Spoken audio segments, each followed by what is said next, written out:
Seeking the wise. With Aaron and Alexander discussing the Just philosophy. Covering self-development, emotional processing, conscious relationships, and 5 levels of overall wellness.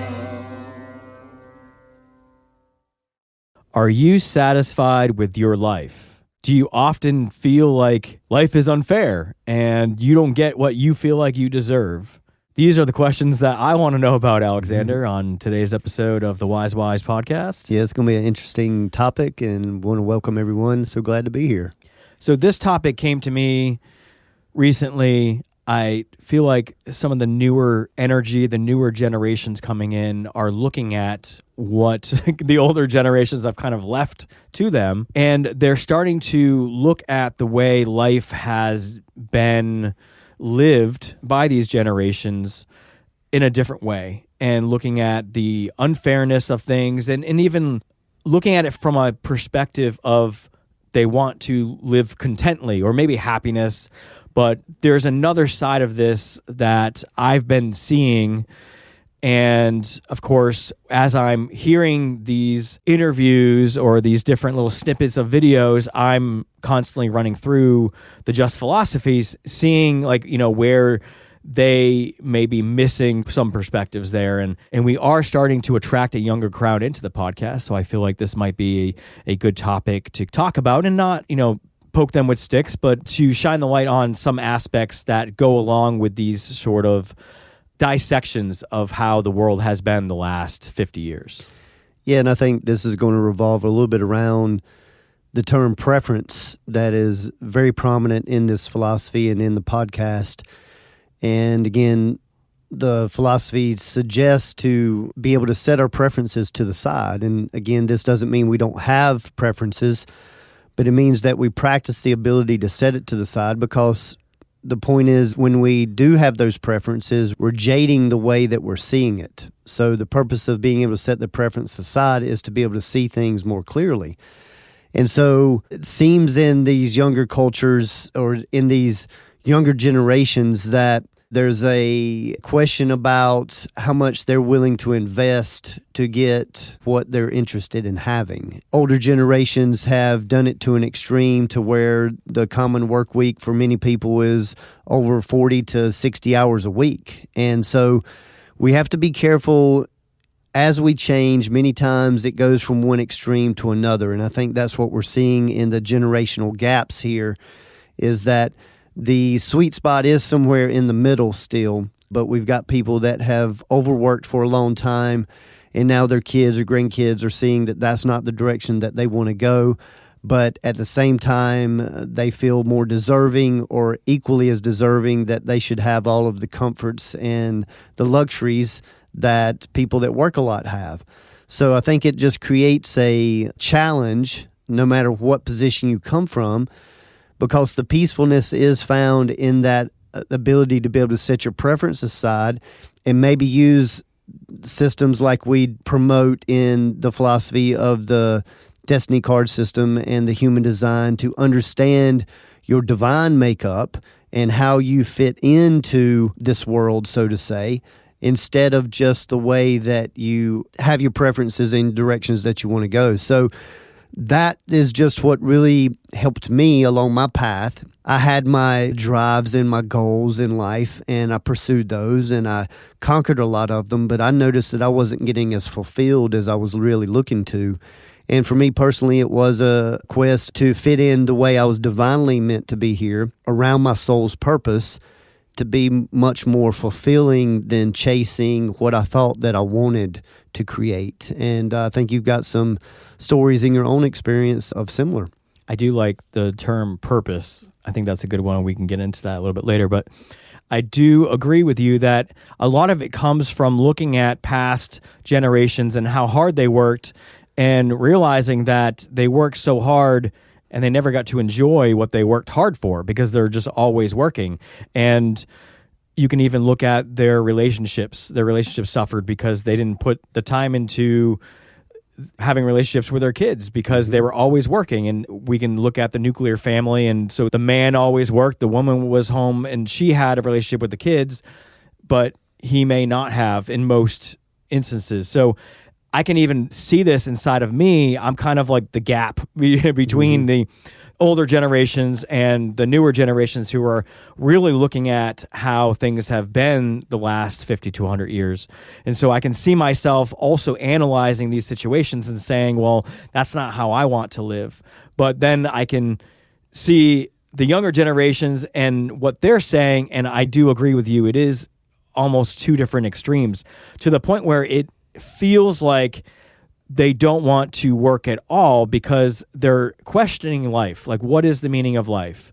And to them, it's, I want to be able to enjoy my life. I want to be able to, I don't know if they're using the term contentment like we do, but I want to be entertained. I want happiness. I want to hang out with my friends. I want to do things that, I guess they would probably say, do things that feed me.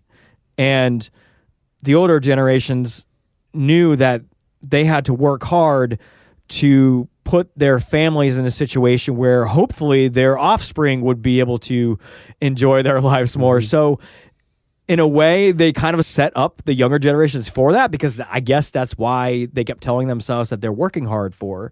So it is an interesting paradigm that we find ourselves in, but I do agree, it seems like it is two extremes, and I feel like this conversation today is to kind of shine the light on what that kind of thinking, what's missing in that. Because we can't just have fun all the time, because who's going to pay for we need to eat, and then we also need friction to grow.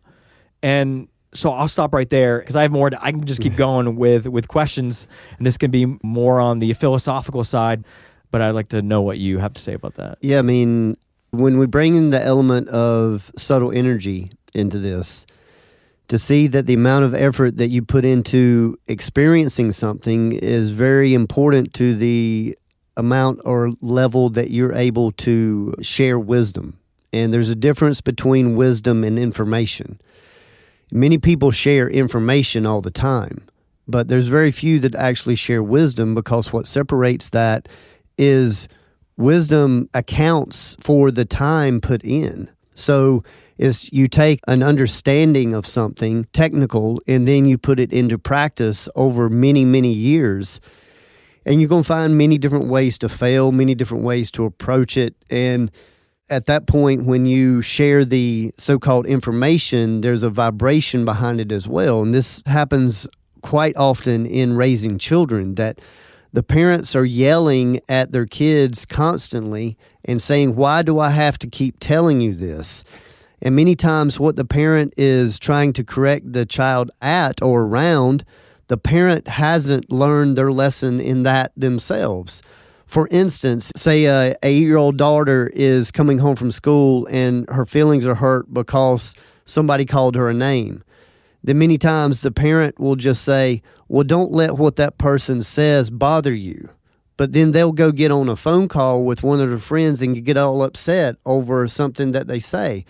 So that's what I'm talking about. This is why the example is more important than the teacher. And most everybody out there is busy trying to be the teacher rather than being the example long enough to where they can, from this point of view, be the optimal sharer of information, sharing wisdom rather than just information. Yeah, another thing came to me is that many of the younger generation are still in their teens that are speaking out about this, maybe early 20s, but they're mostly at an age where they're not seeking a higher purpose. They're not really engaging with life in that way, and they're more about being distracted, being information fed, constantly entertained, and just taking in information constantly on their phone. And I think to them that is happiness, but it's very shortly sustained, because whenever something happens that they don't like, they're going to be in an emotional reaction. So when we're looking at our life purpose, I feel like it goes beyond whatever your phone is saying at that time. You're really talking about and getting into a spiritual relationship with life, where you're talking about how you're interacting with life? What are you giving to this world? And what you get back is it's feeding your soul. So it's a back and forth relationship. And I just don't think that the younger generation has really been at that point where they're entertaining that. Like the constant information overload has overtaken what they feel like life should be. Well, I mean, one of the main things I want to point out here is the 5 levels: the physical, the mental, the emotional, the energetic, and the spiritual or the religious. And the energetic isn't getting fed and building anything in this constant visual contentment that most people, especially younger generations, are in. And that's why it doesn't have any long-term fulfillment. It's not necessarily fulfilling them on any level except the mental. And no matter what generation we speak about, the Just philosophy is mainly focused on balancing out these 5 levels and living a life in harmony with what we call your divine makeup. I want to share with people here that when we talk about finding your divine makeup, normally your interests are involved in that. See, I started off wanting to be a professional musician, and I accomplished that and got record deals and tours planned and that type of thing. But then shortly after that, I didn't sign that contract, and I started wanting to help people with sound rather than just entertain them. And now sound therapy is a big part of my private practice and what I base a lot of the philosophy around. So see, it helps to just kind of refine our direction and find that place to where we really feel like we're in our ride. And I can see now that if I would have just been an entertainer, I would have been very unfulfilled, no matter how much money or no matter how many accolades I got. So that's the other thing, is to take these passions or these interests that anybody may have and understand that many times our direct path still supports those interests. And for people that don't have any idea what that interest is, and I think that's what you were saying, some of the younger generation seems to be getting stuck in, and I just really don't know if that's more than it's ever been, because the majority of young people, I think, throughout time, haven't necessarily known what they wanted to do for the rest of their lives. And that's the way it's been presented, instead of what would you like to do for the next 3 to 5 years? Everything's always this way too long of a projection. And I do think that that's what the younger generations are bringing in, to see that it's healthy to develop things for just a certain period of time and then keep using that as a launching board to go in new directions. And so a lot of this is semantics of just the way people talk about things, the words that they choose to use, and it's very common through multiple generations that one generation doesn't understand the generation that's coming after them and that type of thing. But I do think that this is a good topic to get on to just discuss, to hopefully just bring the conversation out to where people can discuss this from a more open-minded perception. That was a good thing to bring up, because I've also noticed that in the older generations where they picked one thing and they did that, even if it made them unhappy for the rest of their life, because that's what you did. The same thing with when you bought a house, you stayed in it. And so I remember when I bought my house in Connecticut, and then a year and a half later, I felt like I didn't want to be there anymore. And I heard my dad come in and be like, you need to live there for at least 10 years to build up equity before you can move. Mm-hmm. And I found a way to do it, to move, because I'm just not made to stay in something if I'm not supposed to be there. Right. Whether that's a preference or divinely guided, I'm not sure. So I think maybe some of what the younger generations have is almost like analysis paralysis, where there's so many options that to them picking one and sticking with it for the rest of your life is just mind-blowing. Like they just can't do that because there's so many options. So they can't even just pick one for a smaller amount of time. And one thing that has really stuck with me over the past couple of years is we did an episode on sitting on the fence, conscious decision making. Mm-hmm. And in that episode, you talked about just make a decision, see where it goes, and you can always change your decision. Mm-hmm. Like you don't have to, again, like you're not making it for the rest of your life. And I think some people just need to hear that it's okay to make a bad decision because you can always change it. And at least if you make a decision, you're going to learn about that part of it.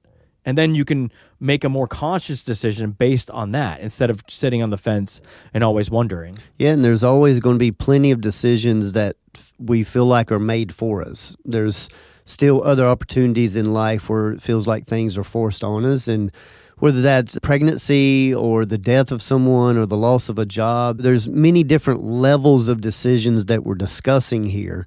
But in the general day-to-day for people, they can tend to make decision-making over the small things still very, very challenging.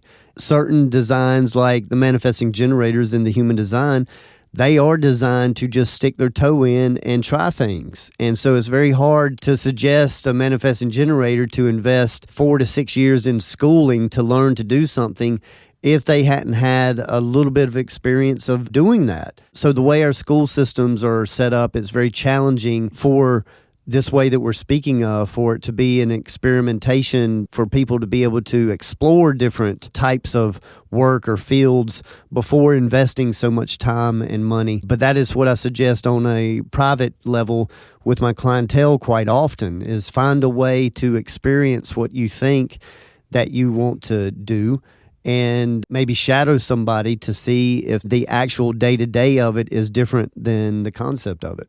Yeah, and earlier you were talking about how your interest led you on your life path, and I've had a similar experience where I taught myself web design and development at 13, and I was really intrigued by this.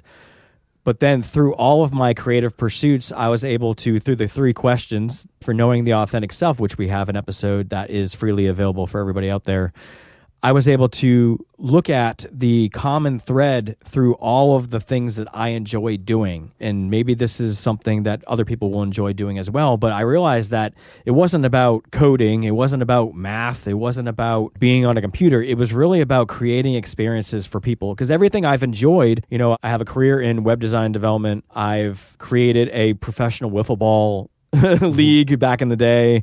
I enjoy cooking for people, which I don't really enjoy cooking for myself as much. Just all these things that I really get fed by doing, it all is about creating experiences for people. And then when I look at it from that more global aspect, I can apply it to, would I enjoy doing this? Yes, of course I would enjoy doing this. So I know that is kind of like my life purpose, is to create experiences for people. So I can then, feed that into different things, and I can still get the same feed as creating a website. So it's not just that one thing that somebody who couldn't take a step back would think that it was just web development. So really look at not the thing that you're doing, but how is it affecting you? Like, what kind of energy are you putting in, and how are you enjoying doing that thing? Yeah, and to piggyback on that, I think it's useful for many people that feel lost without purpose. It can really turn into guilt very quickly. And I feel like many times people are thinking of, what is that career? What is that job that I could do that I'd be happy with? Rather than what you were saying is be able to take a step back and just recognizing your life when you just feel good and what is happening in your environment when that feeling is there.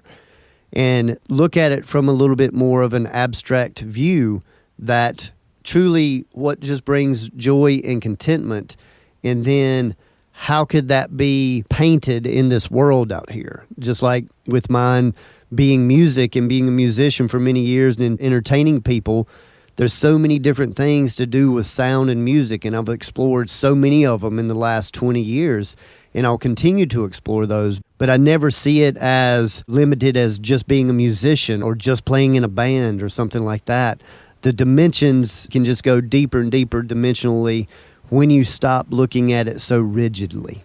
So in the complete conversation, I want to continue this conversation and maybe even touch upon some of the perspectives of the older generation and how to maybe look at the younger generation and why they have the views that they do, and to offer some perspectives so that we can alleviate some of the resistance there that we may all have, thinking that things need to be the way that we lived it and not how they're asking it to be. And so I want to get into maybe even fate and destiny and spirituality, and into like the life path and the purpose of people, but also we can get into satisfaction and contentment, and maybe even get into how wants can play into this, but also we could touch upon manifestation. I feel like that is a little bit of the younger generation's view.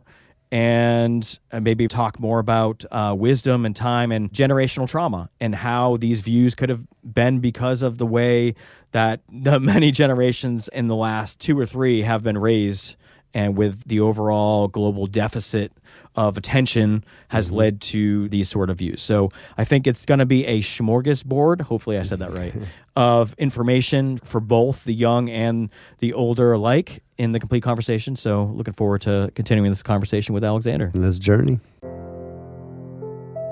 Thank you for listening to this free version of the Wise podcast. To hear the complete conversation and go deeper into the application of the tools and techniques of the Just philosophy, head on over to wisewisepodcast.com and become a premium member.